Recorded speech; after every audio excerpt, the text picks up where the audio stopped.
Mon seul mec de 2021 c'est lui. Voilà, déjà premier conseil, on veut pas de mec en 2021. Non, je rigole. Hola, comment está la casa del papel? Ya.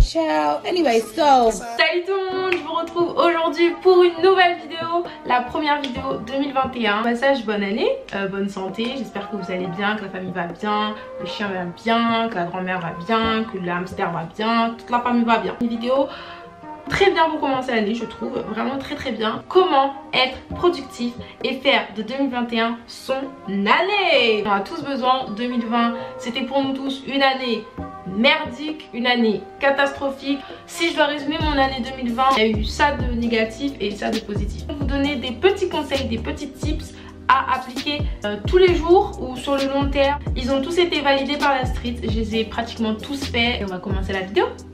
C'est parti. Le premier conseil que je vous donne: on ne ramène pas les problèmes de 2020 dans notre année 2021. Si vous ramenez vos problèmes de 2020, donc le négatif dans l'année 2021, vous n'allez pas avancer parce que du négatif attire le négatif. Que ça, c'est mon livre de l'année 2020, d'accord? L'année 2020, elle est terminée 31 décembre 2020, fermée, hop, à la poubelle. Je prends un nouveau livre et j'écris dans ce nouveau livre qui sera mon livre de l'année 2021. Livre 2020, scellé, bouclé, à la poubelle, dans les archives. Vous allez vous dire, qu'est-ce que je veux pour cette année? Qu'est-ce que je veux pour 2021? Quels sont mes projets? Vous allez sur Pinterest, vous allez sur Google Images, vous allez sur WeAreIt, vous allez sur tout ce que vous voulez. Et vous trouvez des photos en fait de chacun de vos goals. Vous voulez avoir votre propre appartement, vous prenez une photo de l'appartement de vos rêves. Vous voulez un chien, vous prenez une photo du chien de vos rêves. Découpez toutes ces photos et vous les collez.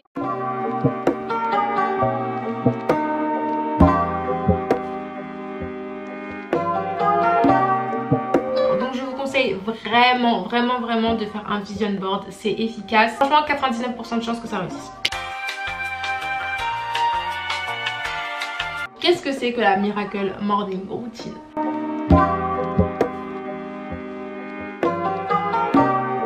Le principe, c'est de se lever à 6 h du matin. Vous asseyez, vous dites ok, je débute ma journée, 10 minutes de calme, c'est parti. 10 minutes d'affirmation, moi j'appelle ça les 10 minutes de self-confidence. Je veux que vous dites je suis belle, je suis magnifique, je suis une bad bitch, je vais réussir mon bac, je vais réussir mon brevet, je vais réussir.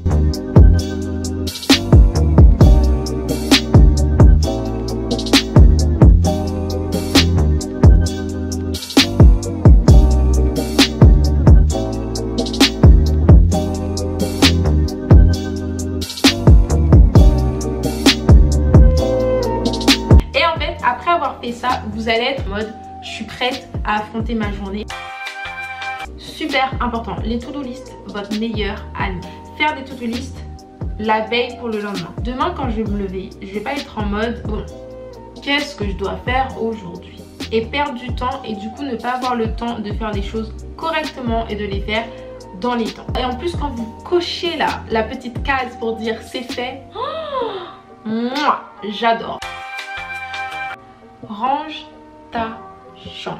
Range ta chambre, cousine. Quand c'est pas propre, ton cerveau le capte et ton cerveau va foutre le bordel dans ta tête. Et quand tu vois que ta chambre elle est rangée, bizarrement ton esprit est calme, ton esprit est clair, ta vision des choses est dégagée. Et vraiment, rangez vos chambres, rangez vos espaces de travail. Ne foutez pas tout dans votre tête, c'est-à-dire que apprenez à écrire les choses, apprenez à prendre un journal, à prendre un tableau, un planning, tout ce que vous voulez et à écrire les choses que vous voulez faire. Vraiment les agendas et les planners, c'est les meilleurs amis. Si c'est le bordel dans votre tête, c'est le bordel dans votre vie. C'est chaque matin ou chaque soir, ça serait de noter ce pourquoi vous êtes reconnaissant, de savoir ce pourquoi vous êtes reconnaissant dans votre vie. Maximum 5, minimum 3. Ça fait du bien de se dire ah purée, ma vie n'est pas si merdique que ça. Vous allez noter au début des trucs vraiment basiques. Je suis reconnaissant pour mon père, je suis reconnaissant pour mes frères, je suis reconnaissant pour ma meilleure amie. Mais après vous allez chercher un peu plus loin. Reconnaissante de ne pas avoir eu quelqu'un dans ma famille mort du Covid. Positif, positif, positif. je n'arrive pas trop à appliquer, s'éloigner des réseaux sociaux. Nos productivités, ça aide pas du tout. Combien de fois on se lève, dès qu'on ouvre les yeux, hop, on check le téléphone, on ne sait pas quoi faire.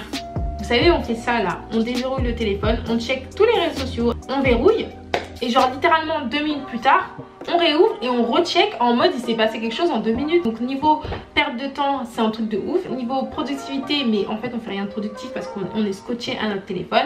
Et surtout niveau négativité, 20 sur 20. Vous ne gagnez rien à passer votre vie sur votre téléphone. Essaye de, je sais pas, développer de nouvelles connaissances, découvrir de nouvelles passions. Les réseaux sociaux c'est juste une distraction. Donc essayez de trouver des distractions qui vont vous amener quelque chose. Les réseaux c'est vraiment l'ennemi numéro 1 de la productivité. Prenez soin de vous, pensez à vous, essayez d'être égoïste. C'est surtout ça que je veux dire. Essayez d'être égoïste, soyez productif pour vous. Ne soyez pas productif pour les autres. Et de dire non, là j'ai des projets à faire, je ne les mets pas de côté pour les autres. Stay fucking focus. On ne s'éparpille pas. Apprenez à prioriser les choses, à classifier les choses. C'est-à-dire que vous avez plusieurs choses à faire dans la journée. Vous avez plusieurs choses à faire dans le mois. Vous avez plusieurs projets à atteindre dans l'année. Classifiez-les. Qu'est-ce qui va me prendre le plus de temps dans la journée? Qu'est-ce qui va me prendre le moins de temps à la journée? Qu'est-ce qui est beaucoup plus important à faire? Qu'est-ce qui est moins important à faire? Ça, c'est la règle magique. Ça, c'est la règle de 2021. C'est toxique, ça dégage. Tout ce qui est toxique, dégage. Que ce soit toxique relation amoureuse, que ce soit toxique relation familiale, que ce soit toxique relation amicale. On ne veut pas de toxique dans notre vie. Tout simplement parce que le toxique, c'est du négatif. Ensuite, ça c'est la deuxième règle de bad bitch. On ne perd pas de temps avec des vieux mecs. We don't fucking lost a fucking time for fucking asshole. No perdemos el tiempo con pendejo, ok? Là c'est mieux ou pas? Je veux juste que dans ton cerveau, tu te dises pas le mec en priorité. Tu vois ce que je veux dire? Genre si t'as un projet dans ta vie, je veux pas que tu te dises ah mais j'ai mon copain, vas-y faut que je sois à fond sur lui, faut que je sois 100% que focus sur lui et tout, je vais mettre ça en pause. Pourquoi tu vas mettre en pause ton projet qui va te rapporter ton argent, qui va te faire de toi une fucking boss ass bitch, pour un mec qui lui va pas mettre en pause ses projets, hein. Si lui son projet il est à Clairefontaine, c'est d'être footballeur, je pense pas qu'il va dire non attendez coach, je mets en pause mon projet de devenir le nouveau Zidane et tout, j'ai une meuf. Arrête de rêver chérie, arrête de rêver. C'est la fin de cette vidéo, j'espère que c'est des petits conseils qui vous auront plu. J'espère que quand même les conseils sont bien passés et qui vous ont aidé. Je vous retrouve la prochaine fois pour une nouvelle vidéo. Je vous fais muchos besos, see you la próxima vez. Et n'oubliez pas, 2021 c'est votre année. Bye.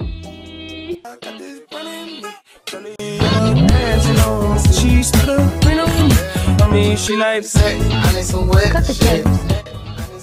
Dead end.